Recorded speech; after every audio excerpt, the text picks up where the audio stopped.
Hello, my name is Julia Streets and welcome to DiverCity Podcast, talking about diversity and inclusion in financial services. In each episode, we seek to shine a light on successful progress, call out areas requiring further focus and offer practical ideas to help drive change. And today we look at the world slightly laterally. We always talk about where best practice can be found and the hunt for talent that is likely on our doorsteps. And we have two amazing guests. Our first guest is Jazz Bhogal. Jazz is the Deputy Director for Civil Service Diversity and Inclusion, and based in the Cabinet Office, she is responsible for the delivery of the UK Civil Service D&I strategy, intent on meeting the ambition to be the most inclusive employer in the UK by 2020. Jazz has enjoyed a long and varied career working in the health sector in many guises, and most notably Jazz was the D&I specialist in both the NHS and at the Department of Health at regional and national levels. Our second guest is Rosa Morgan-Baker, Head of Partnerships at the Brokerage, a social mobility charity based in the City of London. Rosa works closely with companies to help build their HR and corporate social responsibility programmes to attract and support young people from non-advantaged backgrounds. As a specialist in financial and professional services, Rosa has worked with leading institutions across the capital, helping them to deliver greater diversity. As always, we invite each guest to take a minute at the start of the show to talk about what they're particularly focused on at the moment, and then we take the discussion from there. So Rosa, let's start with you. What are you particularly working on?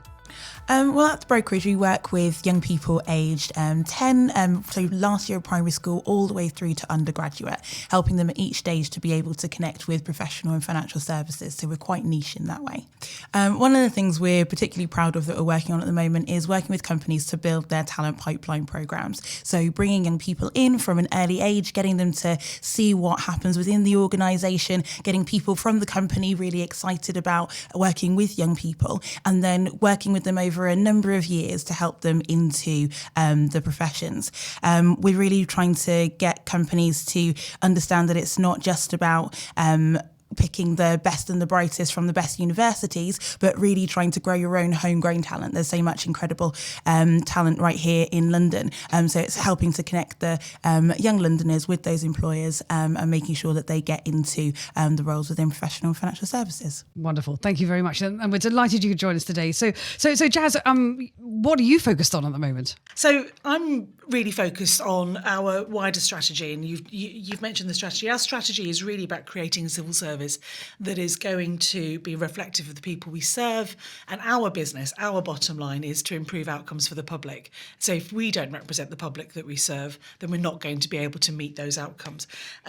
And in doing that, our strategy focuses around three areas. And the first is around increasing diversity within our very senior civil service, so the very top end of our organisations, and making sure that our leaders and decision makers are reflective of the communities we serve, not just the rank and file of our organisations.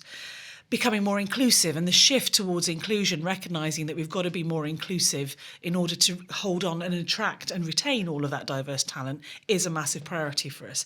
And for the civil service, quite a new thing that we're going to be doing is really put ourselves out there to be accountable and to be transparent about progress that we should be making.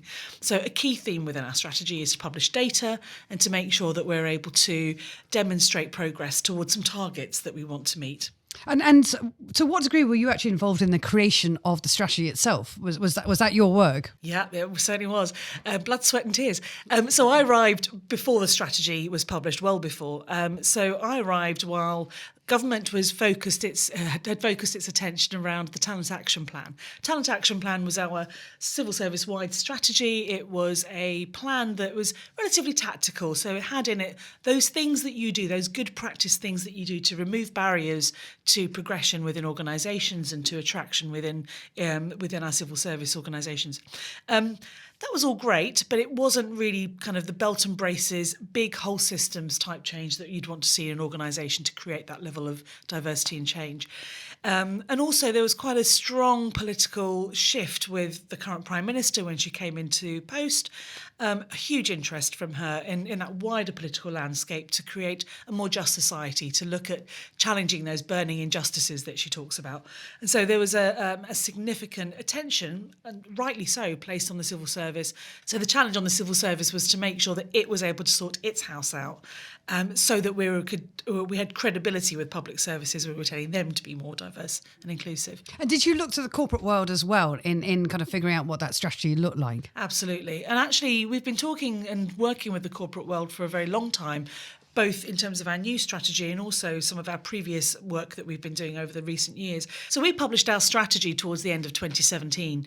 And well before then, so from that point, about 18 months before then, we'd already started working on what we want to do around social mobility. And that, for me, is the area that feels most exciting about our agenda going forward. The work that we've been doing with the corporate sector, so with big financial firms, but also a whole range of other big major employers, have been partners with us in developing a set of industry standard measures by which organisations can measure social mobility within their workforce. And how do you define social mobility? Now that's the $64 million question. Right, okay. So social mobility for us is about the breadth and depth of the social background that we reflect in society. So social mobility for us would be about making sure that we've got a much higher proportion of people that come from non-privileged backgrounds within the civil service. The civil service is 400,000 people who work in the civil service. The vast majority of those, when I say vast majority, about 85% of the civil service actually work in very operational roles, very customer-facing, public-facing type of roles. So the person who will meet you if you have to go to a job centre, or the person who you speak to on the phone for your tax queries and questions. These are all civil servants. The person who stamps your passport as you come in and out of the country, that's a civil servant. As well as Sir Jeremy Hayward, who's the Cabinet Secretary, policy wonks like me who write policy and live and work in Whitehall for a living. So the diversity of type of role within the civil service is vast. And what we have is very much of the bit of the civil service that makes policy, that is directly affecting at a macro level the public's interest, is made up significantly of people that come from quite privileged backgrounds. And what we need to make sure is, whilst that privilege isn't a problem, we need to make sure that we have greater social diversity. So people with different experiences and perspectives, those are valuable to us as policymakers and as deliverers and arbiters of public service. All of that diversity is as important to us as the usual suspect type stuff, so the ethnicity and the gender and the other characteristics. And you were saying at the beginning about sort of looking at this through different lenses, and one of them was about senior levels and the ascension almost to senior levels is something we talk about a lot on the podcast, about how actually you're helping greater diversity at the top by helping people on that kind of career journey as well. And is that part of the strategy as well, looking at that journey to power? Absolutely. And leadership in... Yeah, absolutely. And so we know we've actually made significant progress in the diversity of our very senior roles within the civil service, particularly around gender. So we know that we have, in the last 10 years, seen the senior civil service, and that's the top 5% of civil servants in terms of grade. So these are people who essentially run the country, as it were. But these people, so 10 years ago, about only not even a quarter of the senior civil service was made up of women. We're now looking at something in the region of 46 to 48%. And that's across the entire senior civil service of about 4,000 people.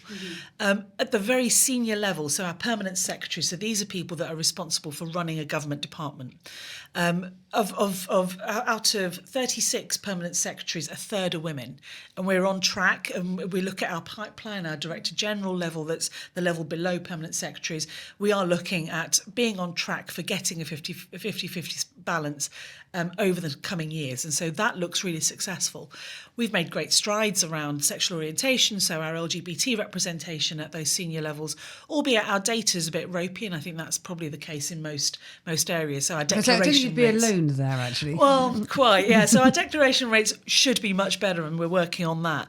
But based on the data we do have, actually it shows us that our LGB representation is very, very high. So it's in excess of the general economic active population. The areas where we have not made progress as fast as anyone would want to see is around ethnic minorities and people with disabilities in our most senior grades. And that data, we took a very clear line. We took an evidence-based approach in the development of our strategy. We decided if the data was clear, the data is absolutely clear, it's emphatic, that these are the areas we've made no progress over the last 5 years, or where we have, it's been painfully slow. So right now we have of ethnic minority representation in our senior civil service, it's at 5.9%. Across our senior civil service. But if you look at our very top grade, our permanent secretary grade, it's 0. We have no ethnic minority permanent secretaries. For our disabled workforce, we have it's somewhere in the region of about 3.3, 3.9%, depending on where you are. And that, again, that we have no people with a registered disability in our permanent secretary cadre. Now, if you compare both of those to the economically active population, it's about 11 to 12% for both groups. We're falling way behind. And in the case of ethnicity, the vast majority of our senior civil servants are based in London or the home counties. 2/3 are. So we ought to be much higher even still, given the ethnic diversity of the professional population in London and the South East. We are nowhere near as reflective as the estimated 20 to 25 to 30%, depending on what sector you're talking about. So we've got enormous way to go in that agenda, and that's where we're putting all of our energy. And I'd love to come back on kind of what do you think is going to drive that change and accelerate that change? Because one of the things we're really interested in on the podcast is thinking about how you can what are those leapfrog moments that you can really kind of accelerate sort of the pace of change as well. And Rosa, I mean, from your perspective, I mean, working with young people and sort of listening to Jazz talk about things at the highest level, but tell us a bit more about what you're focused on in terms of getting more young execs into, particularly for the world of financial services, but actually this applies in way beyond there. But that's the focus of the podcast, as you know, and how. In terms of driving some of the change around the ethnic minority representation, is there anything you're particularly focused on? Yeah, so really it's about raising awareness of the different types of roles that are available out there for young people, and especially the entry-level roles and the plethora of different roles coming out, especially things where you're looking at apprenticeships and vocational traineeships and things like that. There are so many different avenues that young people can take. And at the moment, it's really confusing. It's not just confusing for the young person, it's confusing for the schools, it's confusing for businesses half the time as well. So a lot of the work that we're doing is just really raising awareness and helping to demystify so many of the different processes that young people are facing. So it goes right the way back from the primary school age, just getting the students actually thinking about what happens within different businesses, getting them to break down some of those barriers, getting them to think about, okay, well, perhaps I could go and use my communication skills in marketing, or similarly, I could use my communication skills in technology, or I could use it as an actuary, having to talk about risk with different types of people. It's really getting them to see the skills that they're learning at school and how that translates to the workplace. In terms of helping young people from non-advantaged backgrounds to access those roles, really they don't know that they're out there. So it really is helping them to see that they're out there, see that the skills that they're developing at school actually directly relate to those roles, and making sure that they're able to present themselves in a professional way so that they can match with their privileged counterparts. So that's really interesting, because what you're saying there is that actually a lot of this comes from looking at the world through a school's lens, not a job definition or job description lens. Is there a disconnect between that? Where are the hurdles between being able to get young people through academia ready for the business, and how businesses are attracting talent in academia? Yeah, absolutely. I think there's a big disconnect between the curriculum and kind of the world of work in terms of the jobs that young people can go into, and actually trying to match the two together. So the curriculum is fantastic. It's really equipping young people. However, you can't always see the links between what they're doing on a day-to-day basis and what happens in the world of work. So where we come in as kind of the brokerage, we are that broker between the two. So we help the young people to understand where their skills will be able to translate into the world of work. I think one of the key hurdles that young people are facing is the fact that they can see the city So they can see it from their bedroom windows, for example. We've got a lot of young people that live in areas such as Lambeth or Hackney, Tower Hamlets, and they can see the city, they can see Canary Wharf from their bedroom windows. However, even though it's geographically really close for them, mentally it's leagues away. So they absolutely cannot picture themselves in those big glass towers, in those buildings, doing those sorts of jobs. They don't know anyone that's in there. They don't know anybody who has kind of ventured outside of their borough before. They're very borough-centric, and it can be really scary for them, having to go into different companies or having to try and look for different opportunities for them to be able to succeed in the future in an area that is completely alien to them. And how do you overcome that? Yeah, so one of the key ways is to help young people from an early age, so kind of that early intervention.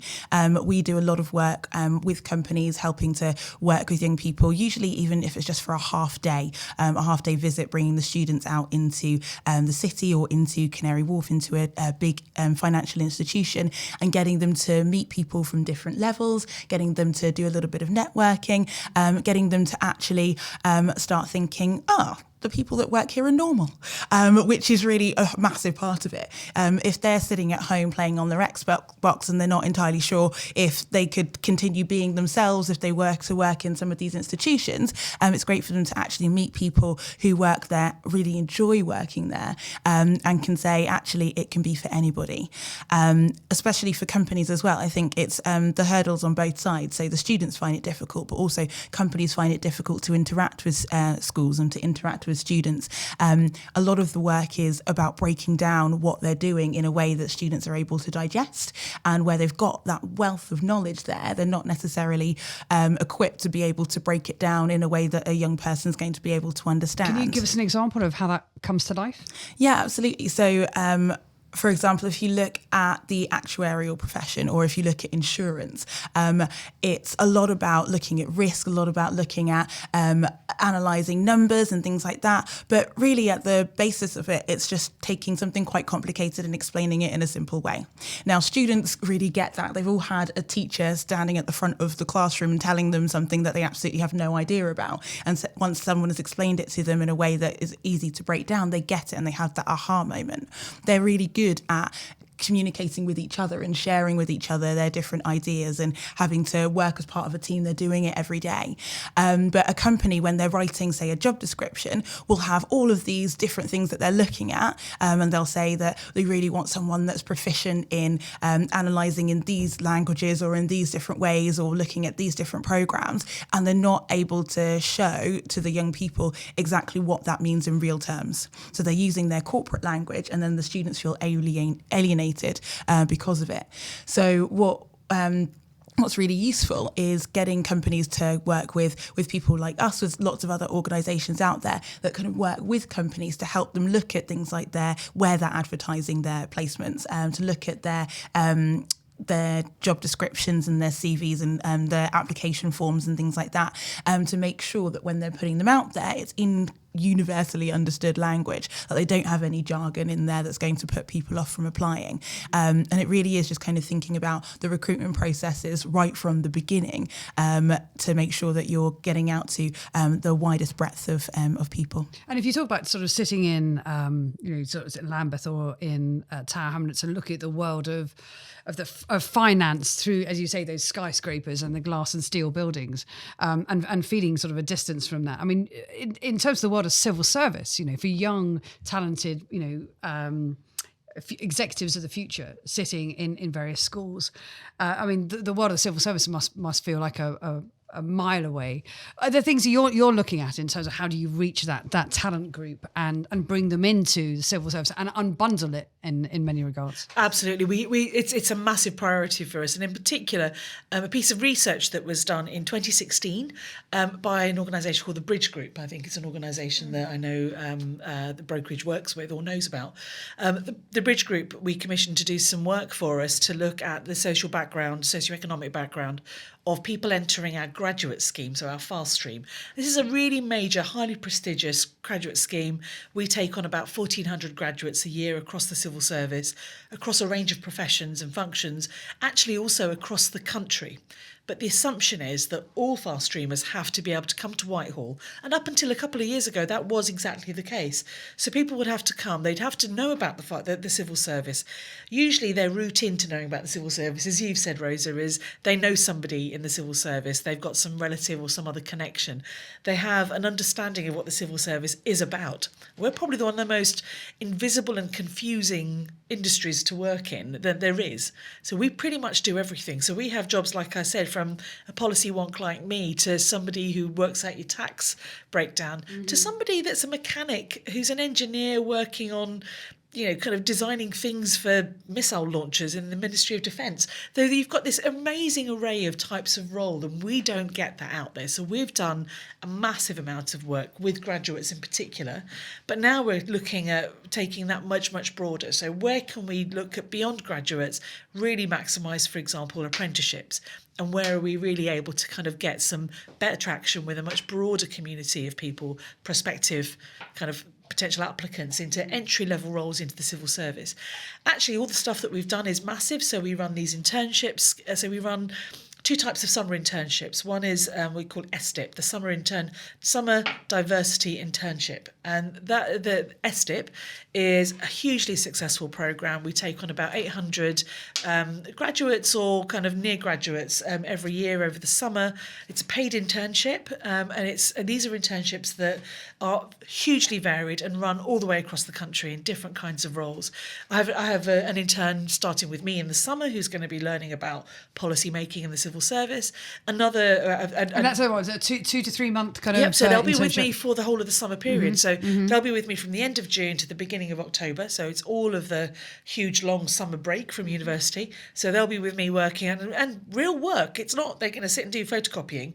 Actually, in this case, the SDIP person who's going to be joining me is actually going to be doing a huge project that they were going to have to squeeze into just 3 months, but a huge project basically doing a review of all departmental plans on diversity and inclusion and working with me to assess the quality of those plans. That's a massive undertaking and really quite meaningful. And Rosa, are you seeing some of your corporate clients taking a very similar sort of view about, because there is a debate about internships, which is about talent for free and all that sort of a view of the world, which is again not the topic of the podcast today. But are you seeing corporates going, well, this is a very similar sort of style? We're seeing how well it's working in the civil service, or are we still a long way from that? Yeah, absolutely. I think there is a lot of passion out there for corporates to be able to get young people in, especially kind of from year 12 and up. And that seems to be kind of the key internship age, year 12 and year 13. So and just to explain that's those what two sort of final age? years of sixth form, right. Yeah. those 2 years of sixth form. So when they're between 16 and 18 years old, they're really formative years, and they're about to go off to maybe university or into an apprenticeship, whichever route they decide to go down.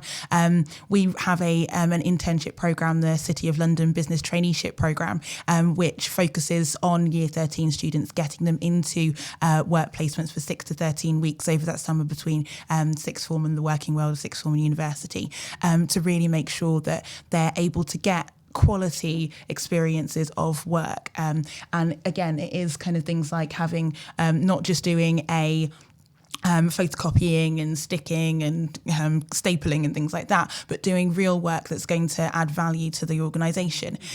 What we've seen where companies are doing things like that is that their talent pipelines and their talent pool starts to change, and also the internal culture within the organisation start to change. So when we have our young people going in, say at year 13, and they're doing absolutely incredible things in the organisation. We had one student last year who went into a recruitment firm and billed the highest bonus over the summer because he was absolutely phenomenal. The students are brilliant, and once they've kind of got into those areas, once they've had those first connections made, they're able to really continue their careers within those sectors, and the companies want them to come back. In fact, just over 25% of the students we've placed in professional financial services over the last 2 years have gone back into working in those different companies.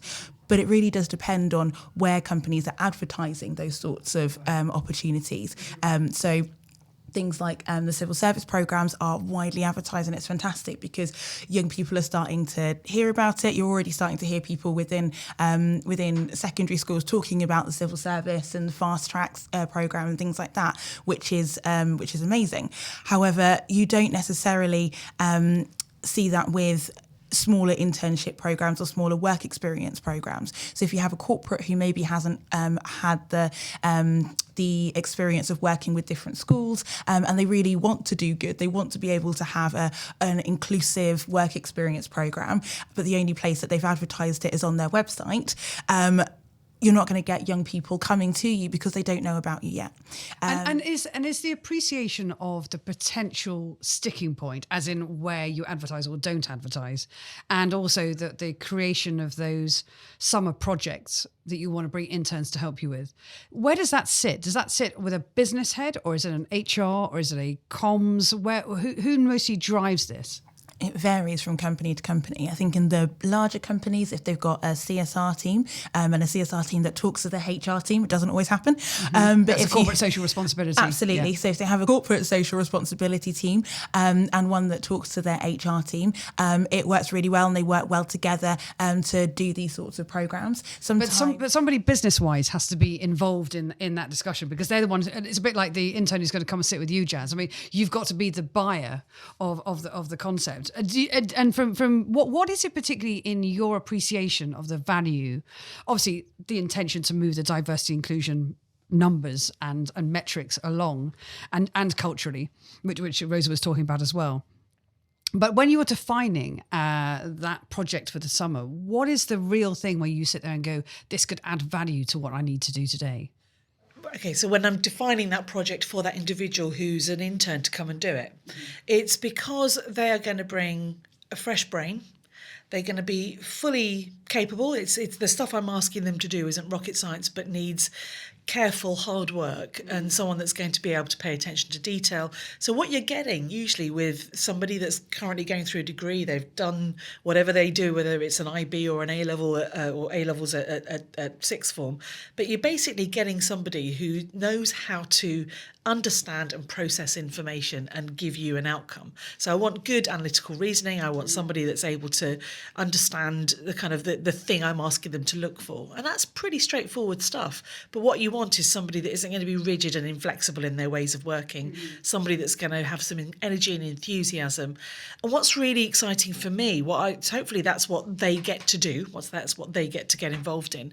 What I get out of it, hopefully, is tapping into future talent. These are people who are going to be graduates. They're going to be available to a very, very desperate, hungry market. I want them to think of me first. I'm in competition with the finance sector, with every other sector.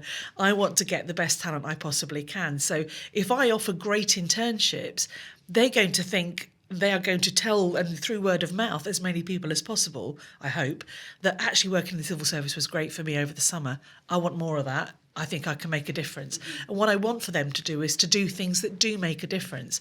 Doing the photocopying doesn't feel yes, it's important. It needs doing. Somebody has to do it. But actually, if I want this to be a proper early talent scheme, which is how we see our internships, we pay them. So these aren't free people that come in for us. We pay them and expenses. So this is an investment for us. The return on the investment is that future talent, and that's really important to us. But what's really important, one of the things that we do that we put in straight away was the mentorship and the coaching for interns, and making sure that recognising that for very many, this is going to be the first time they're in this kind of world of work. Very often, if you've done, I remember my student years, and I kind of had many jobs, most of which were behind bars or in shops, various types, but none of them prepared me for this kind of work that I do now. And actually what's interesting is I just wasn't coached in that way. I had no life experience that helped me understand what it was to work in the cultural environment that is a corporate, or in my case, a big civil service organisation. So what was really important, what we think is really important for some of our interns, is to help them with that, help them understand that this is the kind of organisation we are. Let's help you understand not just the work you're doing, but where you're doing it. It's easy in those 3 months just to have somebody detached come in and they do a piece of work that's quite discreet and then they leave. But actually we want them to come and work for us, and knowing what they're getting into, not just in terms of the content, but the environment, is really important. Yeah. I think some of the challenges for young people is actually knowing how to express that they have those skills in the first place. So all of those incredible key skills that you were talking about before, the students do have them. They just don't know how to showcase them to an employer. So it's far from the students to want to go into an interview and start boasting about themselves, but it's really getting them to train their minds to be like, it's not boasting, it's just showing off your experience. And that's something that I find that a lot of young people really do struggle with. So similarly, kind of things like the mentoring, things like doing mock assessment centres, are really useful for young people. If you say an assessment centre to a student, they're not entirely sure if they're going for kind of like a mental examination or what it is that they're going to face when they get there, let alone a 6 or 7 hour interview with lots of different parts. So really training them and getting them to actually just understand that it's for their benefit. It's actually because lots of people find it really difficult having a face-to-face interview. But if you have maybe a activity where you're going to be working with different types of people, an employer can really see how you you showcase your skills in action.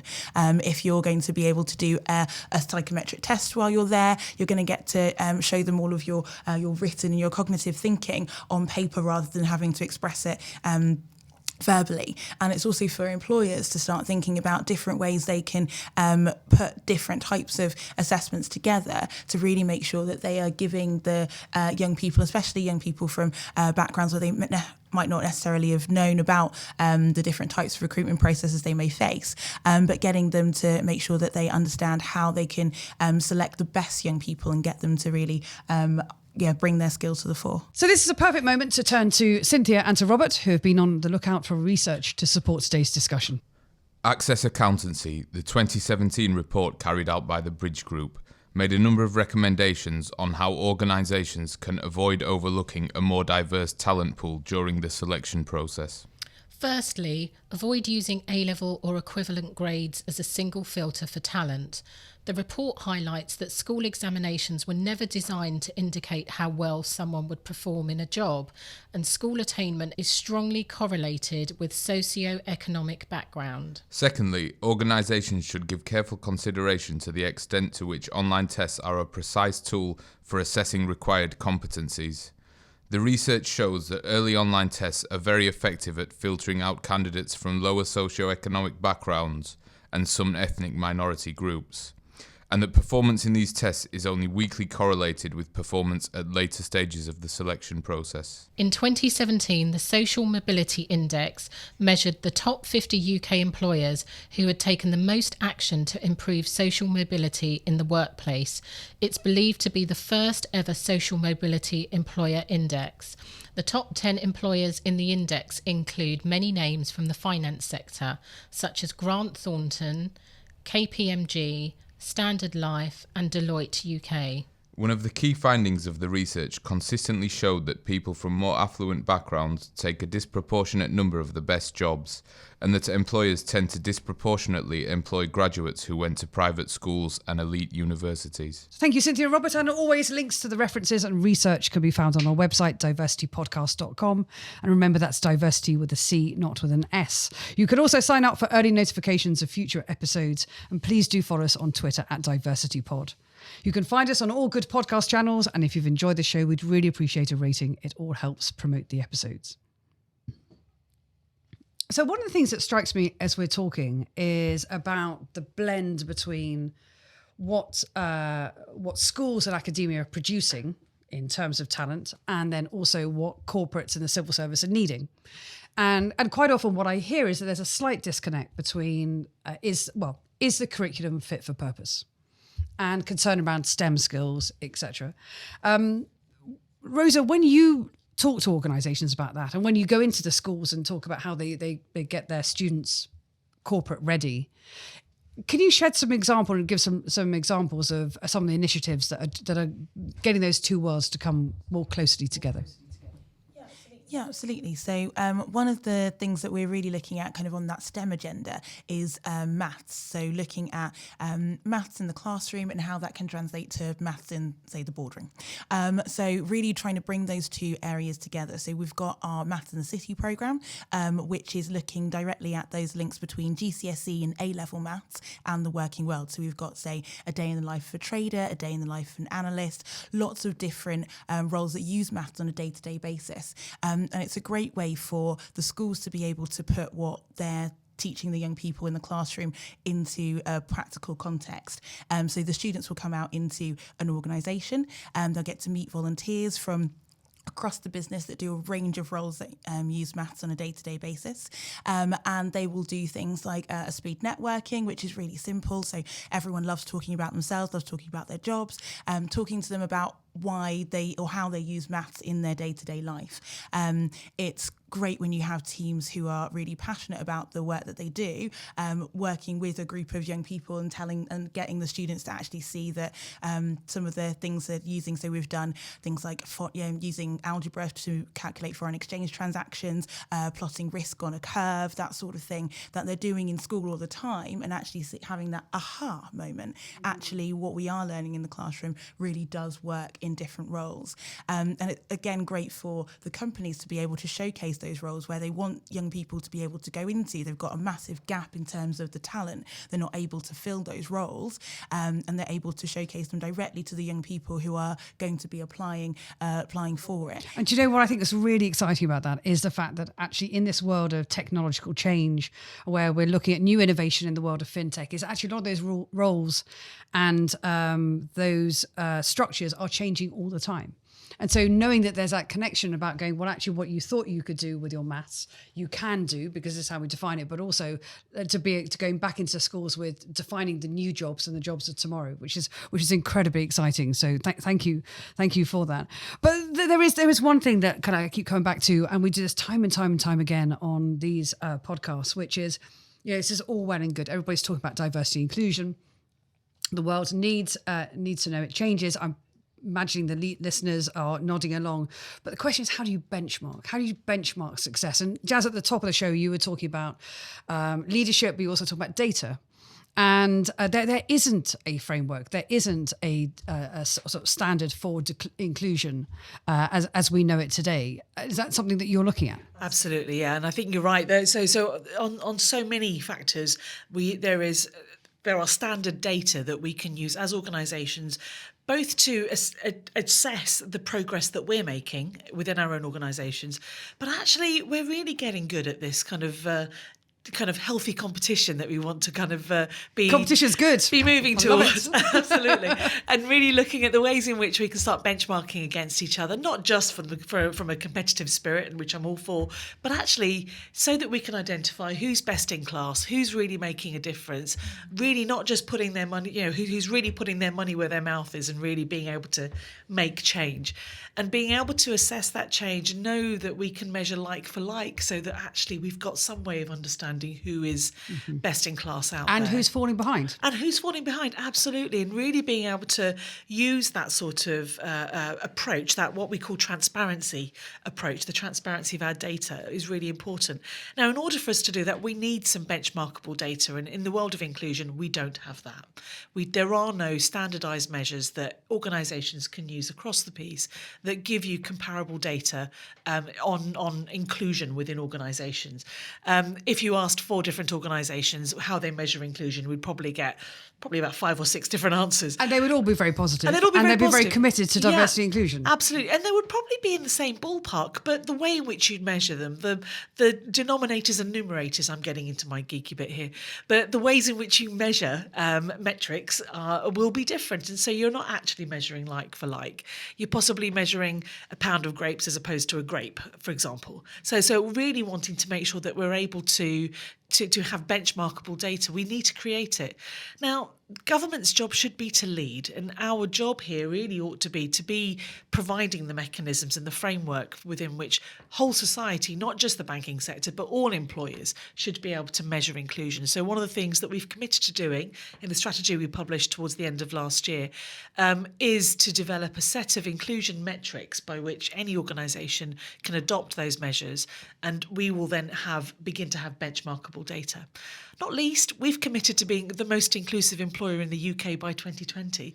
How will we know? Because we don't know how we compare to anybody else. And is that with other industry parties? So are there, because a lot of this is about being held accountable to that, and thinking about the professional bodies associated in that setting of those. Are you working with third parties on that? So we've committed to working with the Chartered Institute for Personnel Development, CIPD.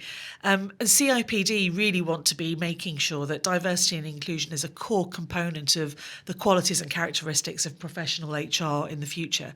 So they're going to be working with us really closely, as well as that wide range of partners from the corporate sectors, to make sure that we come up with a set of inclusion metrics that we can all buy into, we can all use, and we'd all find helpful, so that we're able to benchmark against each other and therefore find out who's top of the class, who needs to work harder, and really be able to provide that grit in the system. And is really that due improve. to come out this year, or what's your timetable for that? So we're about to embark on the work. If anybody's ever devised metrics that are for measure across a whole range of different environments, they know this isn't something that's going to happen overnight. So we think this is about a year to 18 months worth of work.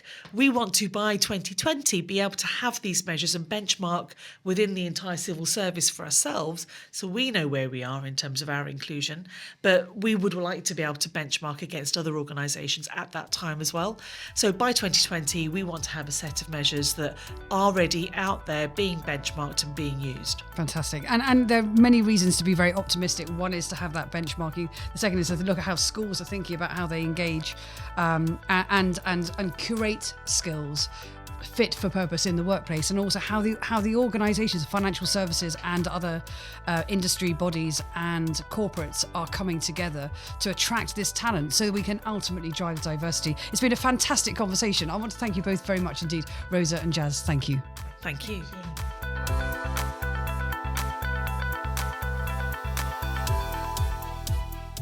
This episode of DiverCity Podcast was produced by me, Kieran Yates, on behalf of Julia Streets Productions.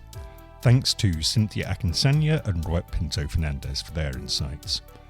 You can find out more about the guests on this week's show on our website, DiverCityPodcast.com, and that's diversity with a C, not an S.